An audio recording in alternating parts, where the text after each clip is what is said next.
नमस्ते नमस्ते दोस्तों। तो बहुत जल्द आने वाला है विवाह पंचमी और हम लोग अभी जानकी मंदिर में हैं।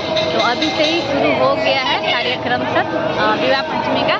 तो आज हम लोग ब्लॉग बनाने आए हैं। चलिए आप लोगों को दिखाते हैं जानकी मंदिर प्लस और क्या क्या शुरू हो गया है वो सब।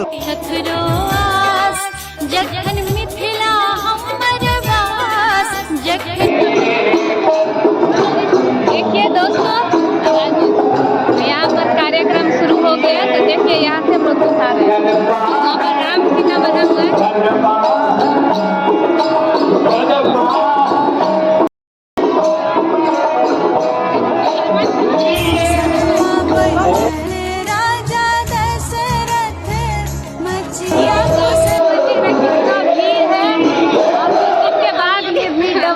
हो जाएगा अब विवाह पंचमी के दिन तो पूछिए ही मत, हम लोग वीडियो भी नहीं बना पाएंगे, इतना भीड़ रहता है।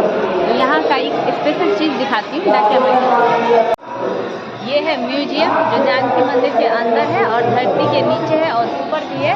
यहाँ पर आपको बहुत स्पेशल देखने को मिलेगा। मैं अभी बताऊँगी नहीं, जाके देखो म्यूजियम में कितना भीड़ है। यहाँ पर जो राम सीता का कैसे मतलब विवाह हुआ था, सीता माता का कैसे जन्म हुआ था, इस म्यूजियम में आपको सब कुछ दिखाएगा। और इसका टिकट भी लगता है नेपाली 15 और इंडियन 10 रुपया लगता है, देख लीजिए। आई जनकपुर नगरिया बजे चारू विश्वभैया। ये देखिए और वहाँ दिखा दीजिए, सब कुछ ऑलरेडी लिखा हुआ है, दिखा दीजिए। आई जनकपुर नगरिया बजे चारू विश्वभैया। और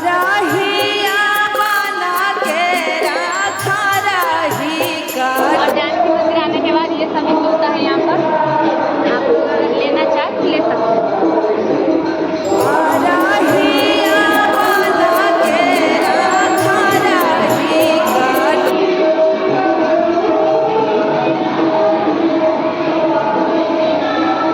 देखिए जब राम जी ने धनुष तोड़ा था उस वक्त का ये दृश्य है, आप लोग देख सकते हैं। उसके बाद राम जी सीता जी का शादी हुआ।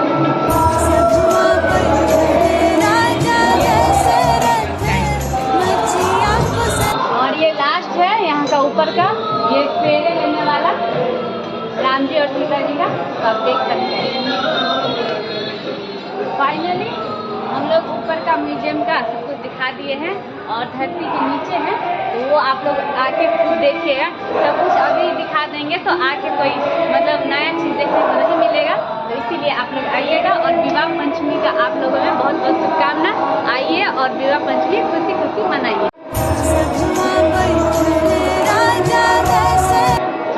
देख लीजिएगा और आप लोगों को कुछ और भी जानना हो तो प्लीज कमेंट में बताइएगा कि हम लोग नेक्स्ट ब्लॉग में आप लोगों को वो दिखा सकें, ठीक है। कार्यक्रम होता है कि साप्ताहिक में 7 दिन का कार्यक्रम मतलब कि इसका मुख्य आपको कार्यक्रम बता देते हैं। यहाँ फुलवारी लीला होता है, फुलवारी लीला से ही आपको ये विवाह पंचमी से मनाया जाता है। और वही फुलवारी लीला है क्या, फुलवारी लीला में विवाह पंचमी का जो उत्सव है, जो फर्स्ट उत्सव के रूप में विवाह पंचमी का फुलवारी लीला मनाते हैं, जिसमें माता सीता जी और राम जी दोनों आदमी, माता सीता फूल लोड़ते हुए उनकी भावुक चेहरा को इस रूप में आप उनको बात हुआ और उस परिचय के आधार से आज विवाह के रूप में आज हम लोग मनाते हैं। तो आज हम बता रहे हैं क्योंकि दूसरे आप लोगों का जो मटकोर होगा, जो जिसको मटकोर हम लोग बोलते हैं, पानी में हम लोग माटी खोलने का काम होता है। तो सारी मटकोर का क्या होता है, गंगा सागर। उसके बाद में तिलकोसव होता है। तिलकोसव आपको 25 तारीख को आपको विवाह पंचमी है, तो 23 को तिलकोसव होगा और 24 को मटकोर होगा। तो इस मतलब 9 बजे है तो 8 बजे तक के लिए मटकोर कार्यक्रम होगा और 7 के तिलकोसव होगा। तो मैं इस वीडियो के माध्यम से सानवी बहन आपको हर एक चीज़ बता चुकी है, लेकिन ये ब्लॉग जो हम लोग बना रहे हैं सानवी तो और इसी के लिए आपके जो दर्शक है इसके बारे में बहुत ही ज़्यादा जानना चाहते हैं। मुझे तो ज़्यादा कुछ पता नहीं है, ठीक है, और जितना पता था वो मैं बताई हूँ। और मुझे विवाह पंचमी बहुत अच्छा लगता है। यहाँ पर देश विदेश के लोग आते हैं, ये कोई छोटा पर्व नहीं है, बहुत बड़ा है।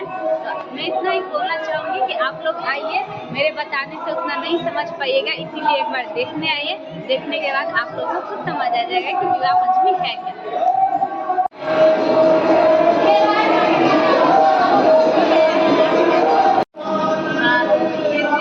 आप देखिए, ये वो दृश्य है जब जनक जी खेत में गए थे हल लेके और जानकी प्रकट हुई थी और खेत में मिट्टी में वही दृश्य है। और ये है बधाई गान, जब सीता माता प्रकट हुई थी इसमें ये बधाई गान हुआ है। और ये आप लोग देख के खुद समझ जाइएगा माता जी का कौन जनक जी क्या ठीक है।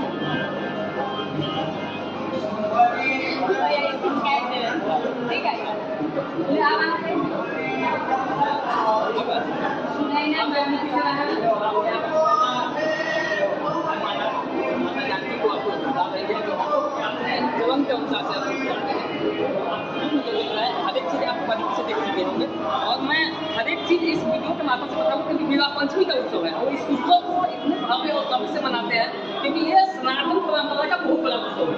और इस चीज़ को मैं आपको इस वीडियो के माध्यम से हर एक चीज़ एक्सप्लेन कर चुका हूँ क्योंकि आप अगर डेट नहीं सेट किए हो तो डेट सेट करिए क्योंकि 25 दिसंबर यानी 25 नवंबर को 25 नवंबर से आपको विवाह पंचमी उत्सव है तो आप उत्सव में भाग लीजिए और भाग आप लोग देखिए इस वीडियो को लाइक कमेंट शेयर और चैनल को सब्सक्राइब कर दीजिएगा। जय श्री राम।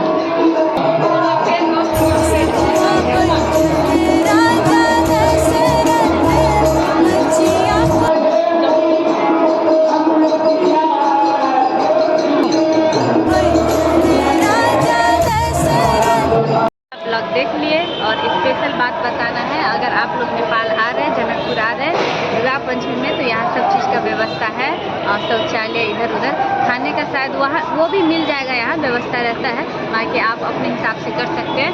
यहाँ पे पार्किंग सबसे मुख्य कारण होता है पार्किंग, जो पार्किंग आपको परिक्रमा से बाहर रखा गया है और परिक्रमा क्षेत्र में आपको जो पूछिएगा किसी से पूछिएगा कि परिक्रमा क्षेत्र कहाँ पे है तो परिक्रमा क्षेत्र से हर एक जिस रास्ता से आते हैं तो परिक्रमा क्षेत्र को बाहर रखा गया है। दूसरा आपको यहाँ पे खाने का निःशुल्क भी आपको भोजन की व्यवस्था है, निःशुल्क आवास की भी व्यवस्था रहता है क्योंकि आपको निःशुल्क आवास कहाँ पर रहेगा इस वीडियो के माध्यम से मैं फिर आपको बता रहा हूँ क्योंकि अभी जो मेरे वीडियो तो अभी तक नहीं सब्सक्राइब करिएगा, चैनल को लाइक कमेंट, ये वीडियो को लाइक कमेंट शेयर और चैनल को सब्सक्राइब कीजिएगा कि ताकि हम लोग फिर नया वीडियो लेके आ सकें। धन्यवाद।